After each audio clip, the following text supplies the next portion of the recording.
In today's video, I'm going to teach you how to use the WP Travel Engine plugin with Elementor in 25.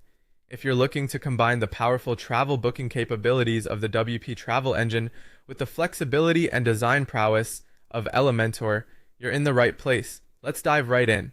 First, you need to log in to your WordPress dashboard. Open up your browser and navigate to your domain.com/WP admin. Enter your credentials and you'll land on the WordPress dashboard. Next, you'll need to install Elementor. Whether you choose the free or the pro version, the process is quite straightforward. On the dashboard, head over to Plugins, click on Add New, and then in the search bar, type Elementor. Once you've found it, simply click Install, followed by Activate. Now that you have Elementor installed, you're ready to create a page. Go to Pages and select Add New. Once you've created a new page, you'll see an option to edit with Elementor. Click on that, and this will open the Elementor page builder interface. The next thing to do is add WP Travel Engine elements to your page. Within Elementor, you'll need to use shortcodes to integrate these elements. Drag the shortcode widget to the section where you'd like the WP Travel elements to appear.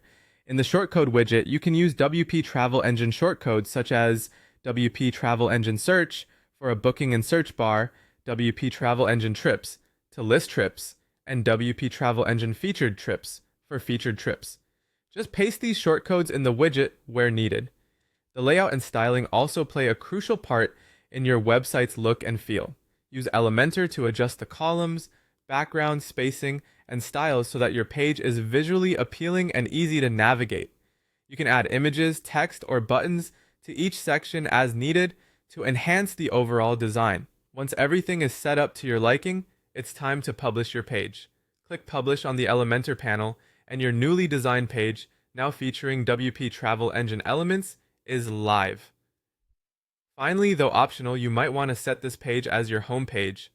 To do so, navigate to Settings, click on Reading, and you'll find an option titled Your Homepage Displays. Select a static page, then choose your newly created Elementor page from the drop-down menu. And there you have it. You now know how to integrate and customize the WP Travel Engine plugin with Elementor. This combination is a powerhouse for any travel-related website, offering strong functionality with a visually appealing design. Thank you for watching, and I hope you found this tutorial helpful. Be sure to subscribe for more tutorials and tips.